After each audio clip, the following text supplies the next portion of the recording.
নমস্কার বন্ধুরা, কাজল ভিলেজ কিচেনে সকলকে স্বাগত জানাই। রোজকার মতো আজও রান্নাঘরে চলে এলাম। আজকের রেসিপি ময়দা দিয়ে বা বাড়িতে থাকা কয়েকটা উপকরণ দিয়ে চটজলদি পিঠার বিস্কুট কিভাবে রেডি করবেন সেটাই আপনাদের সঙ্গে শেয়ার করব। মুখরোচক একদম বলতেই পারো। আর বাচ্চারা এটা সসের সঙ্গেও খেতে পারবে, বড়রা কিন্তু বিকালে চায়ের সঙ্গেও খেতে পারবে। তো চলুন তাহলে শুরু করা যাক। তার জন্য গ্যাসটাকে অন করে আমি এখানে একটা কড়া বসিয়ে দিলাম। কড়ার মধ্যে দিয়ে দেব জল। এখানে আমি এক বাটি ছোট বাটির জল নিয়ে নিয়েছি। এই জলটা দিয়ে দেব এখানে 50 গ্রামের মতো চিনি, ওই 2 চামচের মতো চিনি। চিনিটা আপনারা চাইলে এটা বাড়িয়ে কমিয়েও নিতে পারেন। দেব 1 চিমটি লবণ, তাতে করে খেতে কিন্তু বেশ ভালো লাগবে। দিয়ে দেব এখানে বাটার নিয়েছি, বাটার দিয়ে দেব 50 গ্রামের মতো বাটার নিয়েছি। এই বাটারটা দিয়ে খুব ভালো করে এবারে জলের সঙ্গে মিশিয়ে নিতে হবে। তো বাটারটা দিয়ে খুব ভালো করে জলের সঙ্গে মিশিয়ে দিচ্ছি। অপরদিকে বাটারের যে কাগজটা ছিল, এখানে আমি কয়েকটা কাগজের এরকম মানে খাতার পেজকে এরকম লেখা নেবে না, এরকম নেবে পেজ, মানে খালি পেজ নিয়ে ঠিক এইভাবে আমি বাটার পেপারের মতোই করে নেব। আর কতটা সহজে দেখুন এই বাটার পেপারগুলো রেডি হয়ে যায়। আমরা বাড়িতে থাকা কয়েকটা উপকরণ দিয়ে কিন্তু চাইলে আমরা এইভাবে বাটার পেপার রেডি করে নিতে পারি। একটা উপকরণ দিয়ে দেখুন কত সুন্দর বাটার পেপার রেডি হয়ে যায়। চাইলে এটা আপনারা সাদা তেল দিয়েও করে নিতে পারেন। এবারে সমস্ত কাগজগুলোকেই আমি এইভাবে দু পিঠ ভালো করে আমি এইভাবে বাটার পেপার রেডি করে নেব। অপরদিকে বাটারটাও বেশ খুব সুন্দরভাবে মিশে গেছে, চিনিটাও কিন্তু জলের সঙ্গে একদম গুলে গেছে। এবারে এই সময় কিন্তু সবসময় মাথায় রাখবেন গ্যাসটাকে কিন্তু আস্তে করে দেবেন। এবারে এখানে আমি নিয়েছি ঠিক 150 গ্রামের মতো ময়দা। চাইলে এখানে আপনারা আটাও ব্যবহার করতে পারেন এই খাবারটা করার জন্য। এবারে অল্প অল্প করে দেব আর খুব ভালোভাবে মেশাতে থাকবো। তো সমস্তটাই দিয়ে দিলাম, দিয়ে এবারে খুব ভালো করে মিশিয়ে নেব। আর দেখুন এখানে কিন্তু ময়দাটা খুব ভালো করে জলের সঙ্গে মিশে গেছে। এর মধ্যে আর জল দেওয়ার দরকার নেই। যদি মনে হয় জল দেওয়ার দরকার রয়েছে, তাতে করে একটুখানি হালকা করে গরম জল দিয়ে দেবেন, তাতে কিন্তু হয়ে যাবে। এবার আমি এটাকে একটুখানি ঠান্ডা করে নেব। তো এখানে বেশ ময়দার যে ডোটা রেডি করেছিলাম ভালোভাবেই ঠান্ডা হয়ে গেছে। তো এবার আমি এর মধ্যে বেশ কয়েকটা উপকরণ দেব। এখানে নিয়েছি একটা ডিম, ডিমটাকে একটু ভেঙে এইভাবে এর মধ্যে দিয়ে দেব। আরও একটা দিয়ে দেব, মানে আমার এখানে 2টো ডিম লাগবে। তো এখানে 2টো ডিম দিয়ে দিলাম।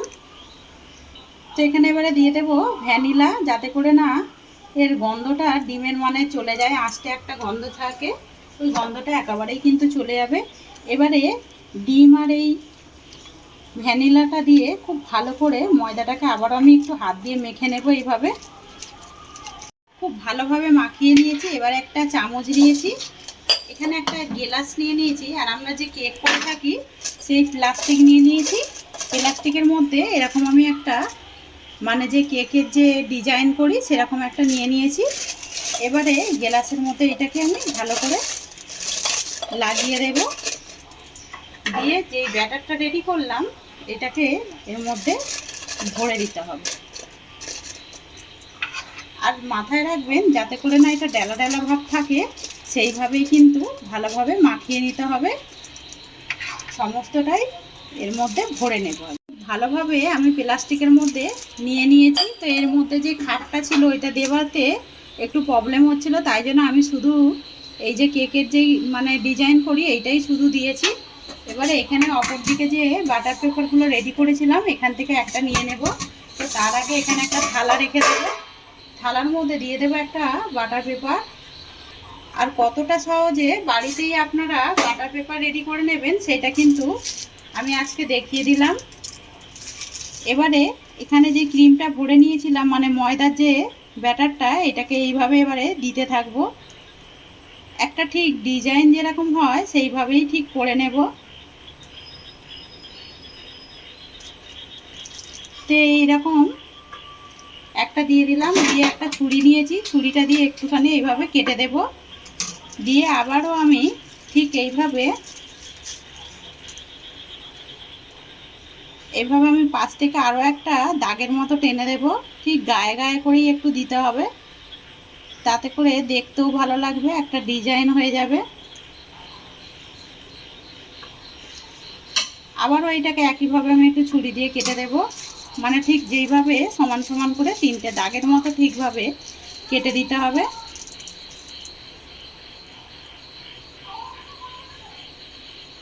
আর কতটা সহজে আমরা কিছু উপকরণ দিয়ে আমরা করে নিচ্ছি। আর এটা কিন্তু চাইলে আপনারা জলের বোতলের মধ্যে একটা ছিপিকে এইভাবে স্টারের মতো করে কেটেও কিন্তু ডিজাইনের মতো করেও করতে পারেন।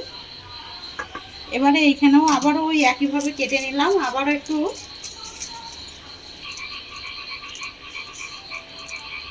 আবারও আমি এর ওপর থেকে ঠিক যেখান থেকে দাগটা টেনেছি ওর ওপর থেকে আবারও দিতে থাকবো এইভাবে, ঠিক লম্বা করে ওইভাবেই আবার দিয়ে দেব।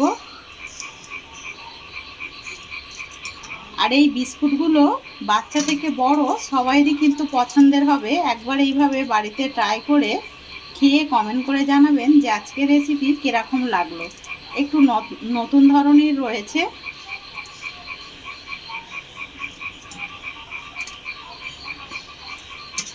ছুরি দিয়ে কেটে এবারে হাত দিয়ে একটু এইভাবে একটু সেট করে দেব। দুটো সাইডই এইভাবে একটু সুন্দর করে সেট করে দিতে হবে।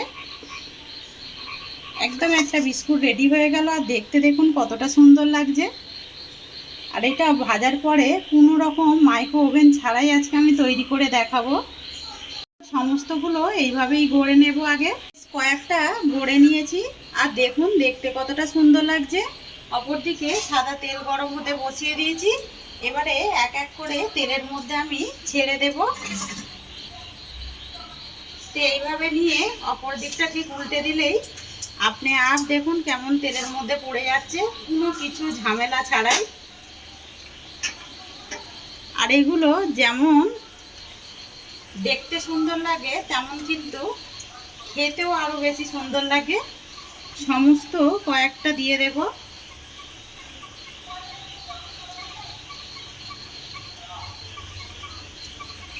আর তেলের মধ্যে দেখুন কত সহজেই এটা ভেসে উঠেছে। আর এইটা ফুলে বেশ অনেকটাই ডবল হয়ে যায়। এবারে যখন একটা সাইড হয়ে যাবে অপর পিঠটা এইভাবে উল্টে দেব। আর এইটা সুন্দর লাল লাল মুচমুচে করে ভেজে নেব। বেশ এইগুলো সুন্দর করে উল্টে পাল্টে লাল লাল করে ভেজে নিয়েছি। আর ভাজাটা দেখুন কতটা সুন্দর হয়েছে। আর বেশি এগুলো ভাজার দরকার নেই, এরকমই ভেজে নিলেই হয়ে যাবে। আর একটু তেল ঝেড়ে এইভাবে তুলে নেব। কতটা সুন্দর কালার এসছে আর কতটা সুন্দর দেখতে লাগছে দেখুন। আর এগুলো বেশ কিন্তু খাস্তাও হয় আর একদম একেবারে মুচমুচেও হয়। কয়েকটা উপকরণ দিয়ে আমরা বাড়িতে খুব সহজেই এরকম মুখরোচক টিফিনের জন্য তৈরি করে নিতে পারি। এটা যেমন চায়ের সঙ্গেও ভালো লাগবে, এটা তেমন কিন্তু একটা চকলেটের সস করলেও সেটা কিন্তু খেতে বেশ ভালো লাগবে। তো আরও যেগুলো আমি ভালোভাবে এইগুলোকে রেডি করেছিলাম এইগুলোকে ওই একইভাবে তেলের মধ্যে দিয়ে দেব।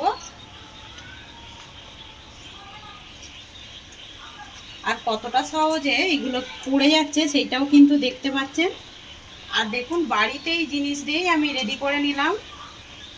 সবগুলো দিয়ে এরকম লাল লাল করে ভেজে নিয়েই ফিরে আসছি। সমস্তগুলোই লাল লাল করে ভেজে ফিরে এলাম। এবারে কড়া থেকে নামিয়ে নেব। অপর থেকে আমি আরও একটা কড়া নিয়ে নিয়েছি, ওর মধ্যে নিয়ে নিয়েছি আমি গরুর দুধ নিয়েছি। আপনারা চাইলে এখানে লিকুইড দুধও নিতে পারেন। এবারে দুধটাকে অল্প একটু গরম করে নেব। দুধটা কিন্তু বেশ গরম হতে শুরু করেছে। এখানে আমি 1.5 মিনিট নিয়ে নিয়েছি। নিয়ে এবারে এর মধ্যে টুকরো করে দিয়ে দেব। খুব ভালো করে এটাকে এবারে গলিয়ে নিতে হবে, তাহলে আমাদের একটা যে চকলেট সস রেডি করছি এটা কিন্তু একেবারে এটা ডুবিয়েও বাচ্চারা কিন্তু অনায়াসে খেয়ে নেবে এগুলো। তো চকলেটটা একদম ভালোভাবে বেশ গলে গেছে। এবার আমি এটাকে একটা জায়গার মধ্যে নামিয়ে নেব। সমস্ত খাবারগুলো একটা প্লেটের মধ্যে রেডি করে নিলাম। আর দেখতে কতটা সুন্দর হয়েছে সেটা কিন্তু দেখতেই পাচ্ছেন। এটা বাচ্চারা কিন্তু এরকম একটা সসের সঙ্গে খেয়ে নেবে, বড়রা কিন্তু বিকালে চায়ের সঙ্গে বেশ দারুণ লাগবে। আর একটা আমি ভেঙে দেখাচ্ছি কতটা সুন্দর দেখতে হয়েছে সেটা কিন্তু দেখতেই পাচ্ছেন। তো আজকের রেসিপি কীরকম লাগলো কমেন্ট করে জানাবেন। যদি ভালো লেগে থাকে একটা লাইক করে দেবেন, বন্ধুদের সঙ্গে শেয়ার করবেন আর এই ছোট্ট চ্যানেলটিকে সাবস্ক্রাইবার করে নেবেন। আমার এরকম নিত্য নতুন রান্নার জন্য পাশে থাকা বেল আইকনটি প্রেস করবেন। সবাই ভালো থাকবেন, সুস্থ থাকবেন। ধন্যবাদ। আবারও নতুন রেসিপি নিয়ে ফিরে আসবো। আজকের মতো এই পর্যন্ত।